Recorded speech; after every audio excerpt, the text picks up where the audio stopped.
Verbally Effective, episode 45. Your double E, Ena Esco here. Thank you guys so much for listening. I have one of my really good friends I've been knowing for quite a long time with me today. She is doing her thing in the entertainment world with nightlife, with artist management. My girl, Miss Shana J with SJay Entertainment. Hey, girl. Hey. Hey, girl. How are you?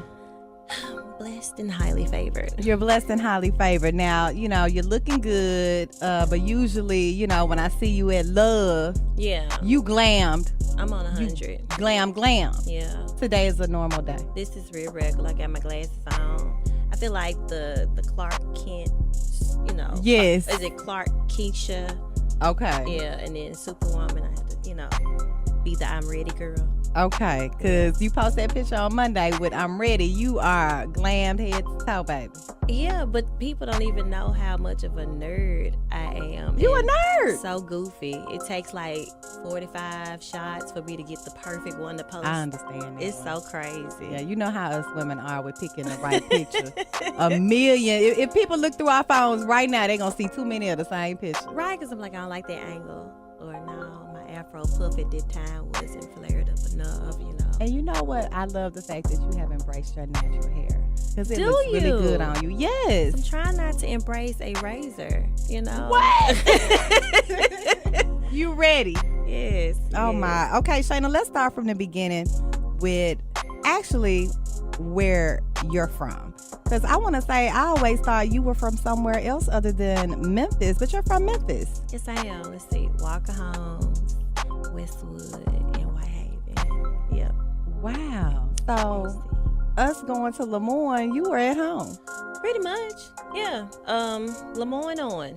That was interesting to me. It was real interesting. I'm glad I got to meet the people that I met at the time. It was a learning experience, actually. Mm-hmm. But yeah, Walker Homes, I was there for it. My grandparents stayed there, my mom's side of the family. Mm-hmm. And then my dad's side of the family, Westwood. So that's where I ended up going to Doubletree Elementary. Okay. And it's, you know, I know Nikki, face girl, hey girl. And let's see, then mom got her... I want to call it nursing license because she's now a registered nurse, been there for like years and years. We ended up moving to Whitehaven. Okay. So, you know, Walker Homes, Westwood. I feel like I'm a little bit of everything. Just a melting pot of, what's the word? Pimpish. A melting pot of pimp. Pimpish. Pimpin'. Oh, that's a new one, Shada. How did you select going to Lemoyne? I didn't. Lemoyne found me. How they found you? Because, I mean, really, I didn't want to go to college. I'm being honest. What did you want to do?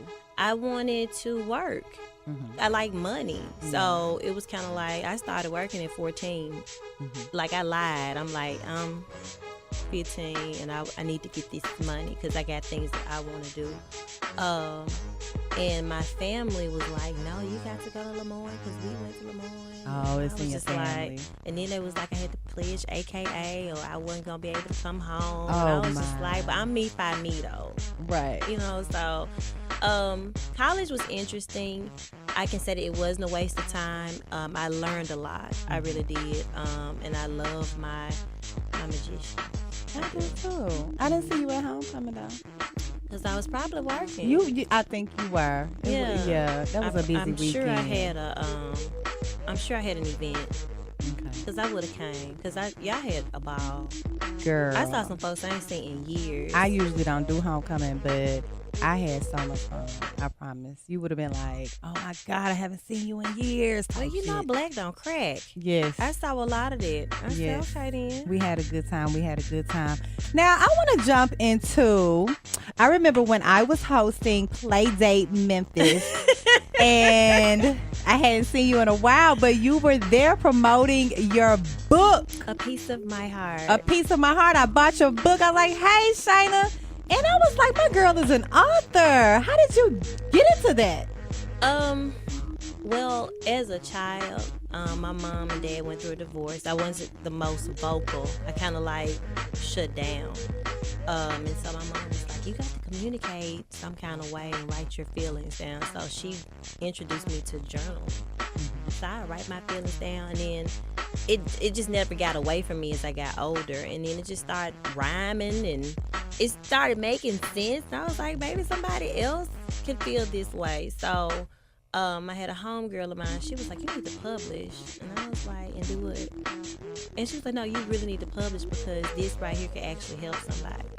So poetry and the books that I've written is just therapeutic. It was a release for me. People be like, why aren't you doing it? What do you call a spoken word artist? That's not me. I'm not trying to learn it. I'm trying to get rid of it off my chest and then let it go. And so what I noticed is when I did write the books, people were very receptive to it, and even the men, it was just kind of like, wow, that's deep. Or I'm like, that's deep? No, that's just how I felt that day. You know what I'm saying? But it was very relatable. I helped a lot of people. Yeah. Even with people who didn't know how to publish and they wanted to, write books. It's not popular to be a poet and have, published because people don't really read poetry. People don't read anyway, hence these flyers that I put out. Oh, Lord. But yeah, that's one of my pet peeves. We'll go back on it anyway. We're going to jump into that. Yeah, we'll jump into that. But I still write. You still do? Because I was like, when is your next book going to come out? I don't know right now, but I do still write just to make sure that my gift doesn't leave me. I don't want, God to be like, you know what, you ain't doing what I gave you, so I'm going to take it away. Because he will do it. No, he won't. No, well, all you got to do is nurture it again. Yeah, so I kind of sprinkle some water on it sometimes. Okay. Keep me out of jail. Yeah, let me write it down. Yeah. And then you said it's, something that you can get things out. So that's kind of like your therapy. It really is. So I think that's awesome. Yeah. So otherwise, I have to hook you up with a therapist, right? I'm here for it. I'm not against therapy. Okay. People really need to understand that it's not a bad thing. No, it's not. It's not. Let me talk to you before I go to jail. No. I'm just saying. Ooh. So if I can sit on your couch and get that out, versus me going to 201, I'm here for it. Now, speaking of 201. Nah, for real. Like, me and Shana, we've had all kind of discussions over the years when we see each other, but some of the ones that kind of stick in my mind are the ones dealing with dating. Are you in a relationship, Shana? No. With Jesus. No. Jesus. Amen. My dating life is so dry. And what does dry mean? Meaning like, I'll say this. It's dry because it's my choice. I don't really put any energy into it because men don't know how to date anymore. I'm looking for a certain caliber of man, just like you have the men who looking for a certain caliber of woman. I'm looking for some things. Can you open a door when I walk up? Can you do that? Because they don't do that anymore. Can you listen and not let it be all about you? Can you not be intimidated?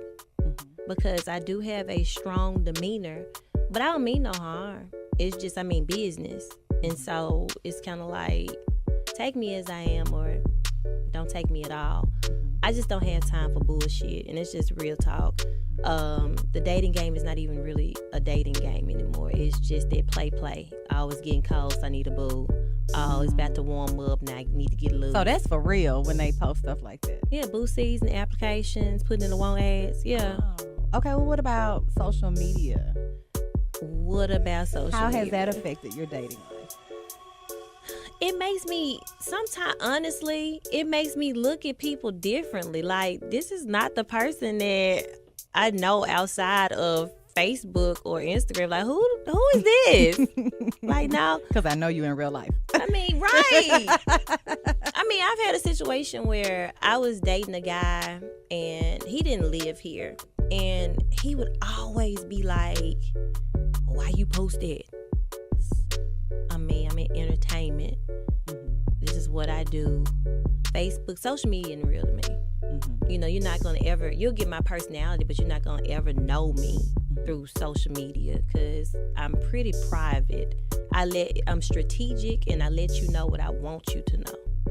And so therefore, if I post something out here, And then I get the phone call, why you put that out there? It wasn't about you, but a Right. hit dog a holler here. So, social media, it depends on how strong the relationship is. You know, I don't know. Do you do any of the dating apps? Girl, no. I watch too much TV.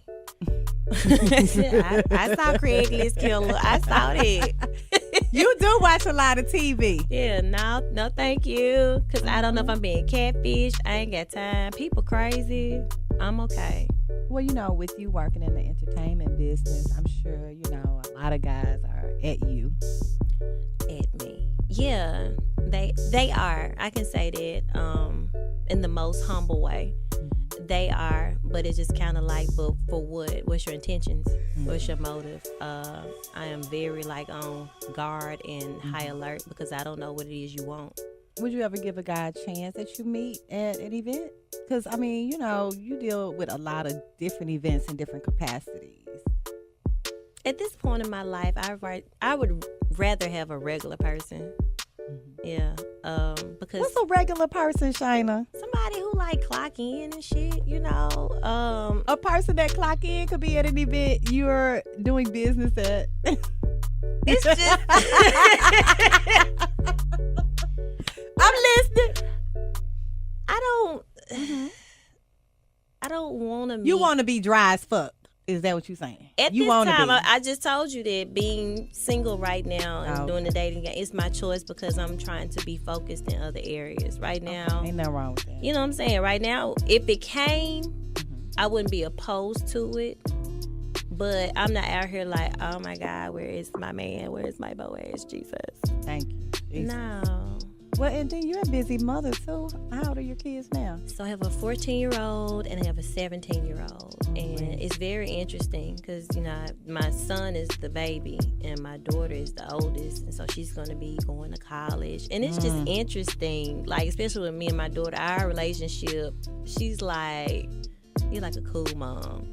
And I'm like, I don't feel like the cool mom because I mean business, but then we still trip, you know. So y'all pretty close. We are. Like, and it wasn't easy because I'm the only child. So it's like when I had kids, I was like, I got to share. I got to share. Oh, okay. Your whole life changed. Oh my God, it was something. It was something. But I mean, I love my children, and they understand what I do because I'm like, I don't want them to ever think, oh, mommy just be in the club twerking every week. You know, I took them up there. Let them see this is what I do. I show them videos and I just tell them, you know, if you see me somewhere, it's because I make money. When I step into the room, it's because I'm getting paid to do a job. I'm not just in there just because. Because, I mean, time is valuable and time is money. Time is the most valuable commodity there is. You know, and so like I said, I just don't ever, even with my son, I don't want you to think, oh, mommy got this tight dress on. I'm just going to work. When I come back, I'm going to have on these flannels. Amen. Amen. I'm going to put on these bifocals and we're going to be regular. Right.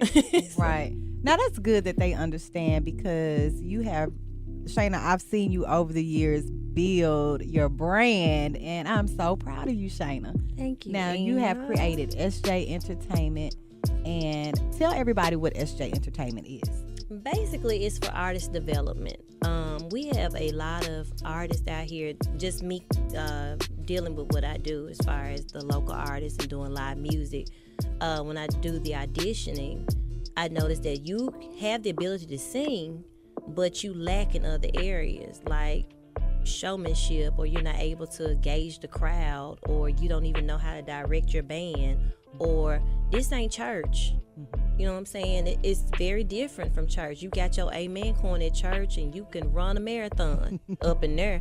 You can't do that here. So you have to polish them and groom them so they can be the best that they can be. And so therefore it's fun, but then also it can be a headache at times because you have people that you come across who may not be able to take constructive criticism. And when it comes to artist development, like, you can't compare yourself well, so-and-so sounded better than me. Well, how? How, Sway? Explain that. Because you good in your own lane. This person here sings pop. You sing R&B soul. Has nothing to do with the other. So what are you talking about? So master what you do in your lane and stay focused. And don't look at somebody as they're better than me. You just as good. So I'm the hype girl of auditioning the local artists and development. It's a way that I can even boost self-esteem, if I can say that. Yeah. Because I have a lot of artists that you would never know. The way that they sing makes them sound like and make them feel like they on top of the world, they the queen, woo-woo. But behind all of that, they may not feel like they at their best, or they may not feel like they're good. But when you're great. So I'm there to be like, you better shut it down. You know you can sing. Shut it down. I told one of my artists, I told him, I said, when they see you, I want them to change their set list. Because they know you finna come in here and kill it. Through. I want you to make this show as if this was your last show in business of music. That's how you supposed to do it. You don't worry about, well, I mean, I was just a special guest. Give a fuck. Because you're only as good as your last show. That's true. That's all they gonna remember. That's true. That's true. Now, you said like that you audition the artists. You audition them before they get booked for events? Now, it's two different things. Okay. We have our local artists already known. So I deal with the veterans, the big dogs. Name some of the veterans. Big Baby. We have Stephanie Bolton. We have Gerald Richardson. We have Carmen Hicks. We have Bird Williams. I could just keep going. Girl, Bird. LOC, baby. And then I had D Monet in that thing. Yes, baby, Monet. then she set it up. She's just a natural, honey. That girl sound good. Okay. She did. What would you say that? But you know, the big dogs is, you know, the ones who have been around for a very long time, and they made their mark, and I mean, they got a following. Courtney Little, to me, that's a big dog right there. Yeah. You know, and then for him to even come out and have his own, they call it EP or single, Cougar Hunter. I love that song too. I'm a Cougar Hunter. I like the fact that he's doing original music. Right. Hello. Right. So it's like he's good in his own right. You know what I'm saying? He's a showman too. Oh, he gonna put on the party now. Yes, he is. Yes, he is. But then also I have people who come to me and they're like, well, how do I get on the stage at Love? Right. Okay, well, let me audition you, because you might sound good at the church on these CDs or these tracks and stuff you send to me, but how you gonna do when you get in front of this crowd? Because see, my crowd can be funny. They don't like you, they gonna tell you by talking over you. Do you think that's a Memphis thing? No. It's just the crowd in general. It's just the crowd. This crowd here, to me, they want you to jump through hoops and do cartwheels and flips. They do. They expect the most for nothing. You know, I represent Love Theory Band. That's one of my artists. Is that the house band? That's the house band. Okay.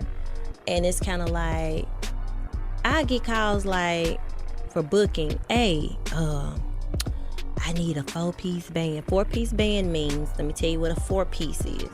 You have the drum, you have the keys, you have the lead guitar, and then you have bass. That's 4 pieces. Okay. So, with all that being said, you're telling me you want a 4-piece band and you want a singer, and you want them to sing 2 30-minute sets. I got $500. No, not where for the them. fuck they do that? So what you want, acoustic set? I mean, you know, because you have to think about it. When I book anybody, I think about their time and where they're coming from, their gas. And then, is it going to be beneficial? Then they have to glam up to be there 9 times out of 10, especially and they might if you're a be woman. Right. And then you got to leave another gig to come here, because these folk out here working. So that's what you feel? That's how you feel about what they do? How, 500, is that for 2 songs? Have a good day. So if someone wanted a 4-piece band and a singer, what should someone start off with as far as budgeting if they come into you? You should start looking at like no less than 800. Okay. So and that's start including at 800. Yeah, that's including your singer. And then you have to let me look at your venue. Do y'all even come equipped with sound? Because then now I need some more money to get a sound man. Yeah. Now I'm not finna plug in with the DJ. Right. Because that's not what that is. Wow. So it's a lot that goes with live music that people just take for granted. I'll just give you a microphone and you just go, no, you gonna pay me. Right. Now, how did the whole Melodic Mondays even begin?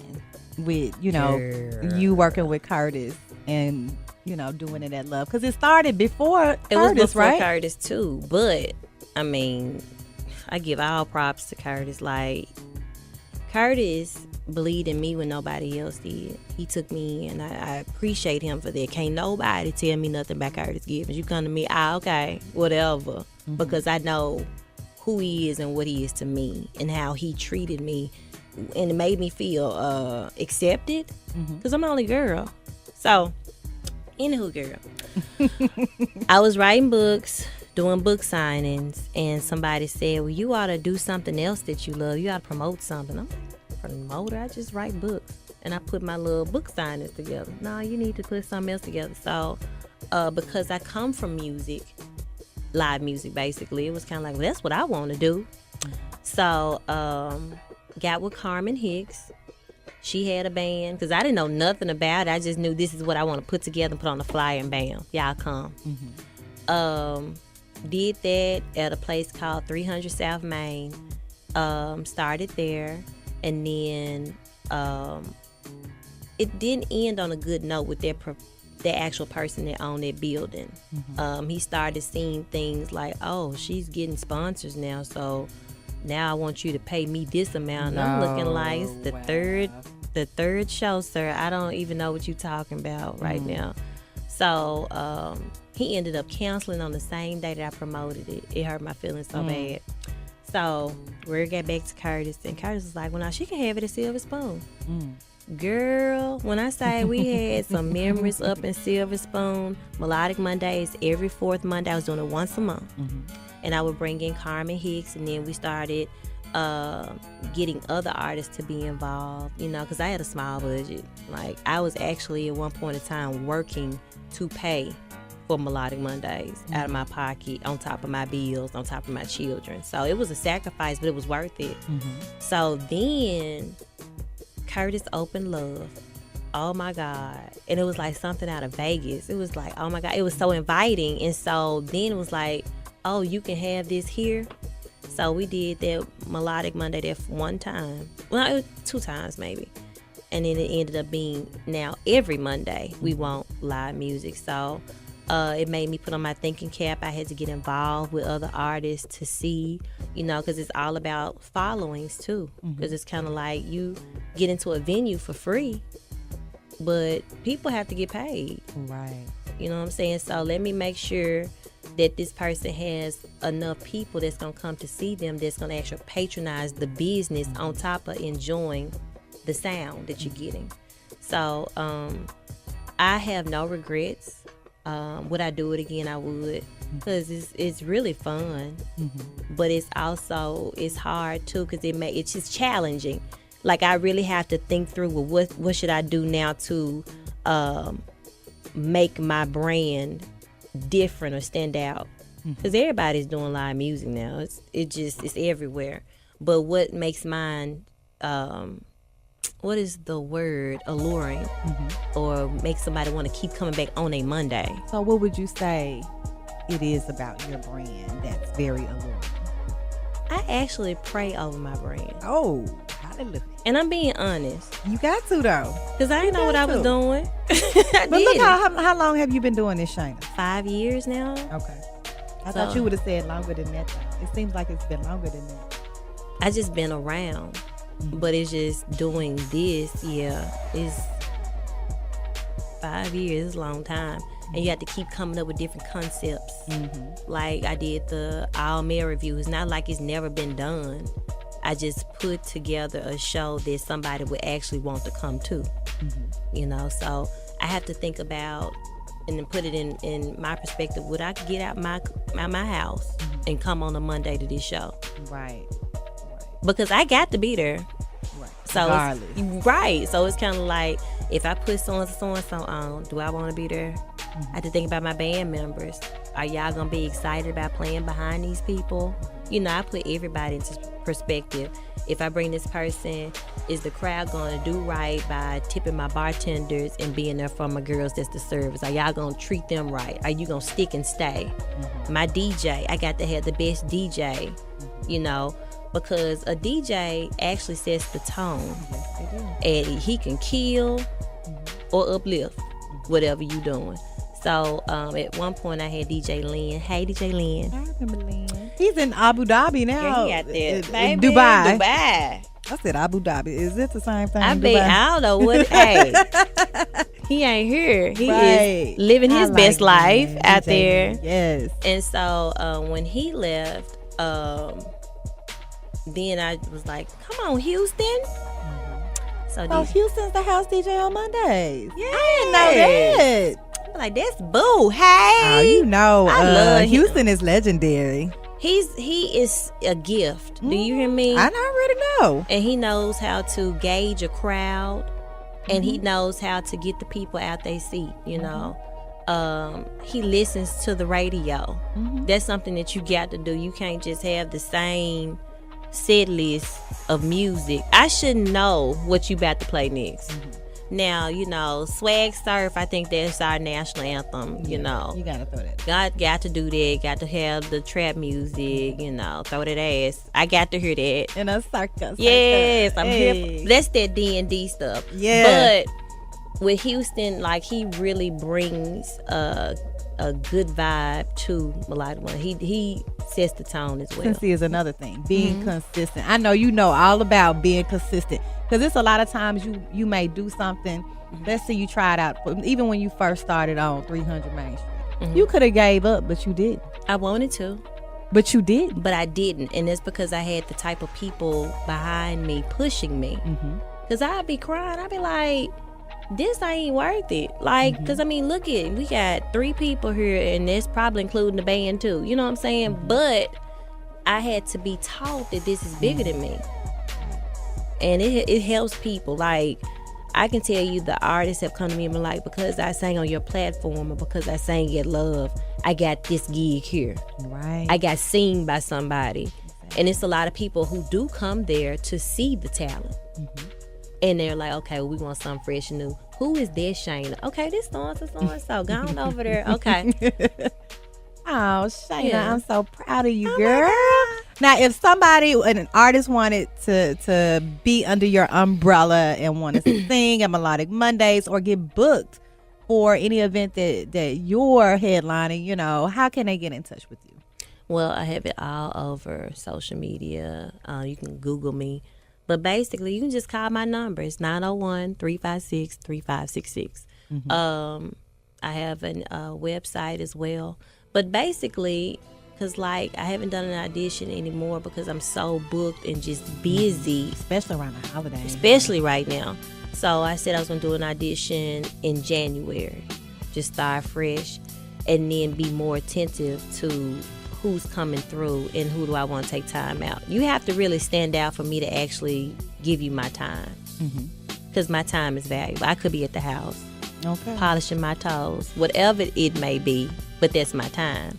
So in order to start managing a person, I really have to like what I see and to see promise in it. And you really have to show me that this is something that you want to do, because I can't do it by myself. Right. You know, so you can call me and I can just tell you, hey, auditions are this, is, that, and the other. If you're a more seasoned artist that maybe have not come to Memphis and been at Love, then I'm going to put you in quicker, because I know that you got background, you got a history of this, you got a following. Like, you gonna show me that you do and will get up here and work for whatever it is that may be in entertainment. And you gonna get these folks a show. Right. Because you got proof. You done showed me, I like Will Davenport. He's Nashville. He came in there and shut it down. Larry Johnson, he's Jackson, Mississippi. Shut it down. And this is through word of mouth. Now, you can do that with me. Somebody tell me, I got a cousin who do this, that, and the other. And I see that they got all their stuff together, like they photos, professionalism, all of that. Yeah, you can come. What you say, like the photos? I'm going to say photos. Because I don't want to go in. I've been holding back. On the photos? Photos and the non-flyer readers. Get them photos right. Talent. That comes with artist development. Okay. And you can help with that. Yes. Okay. Because you have to have some type of foundation. You need to have your business cards. How am I going to get in touch with you?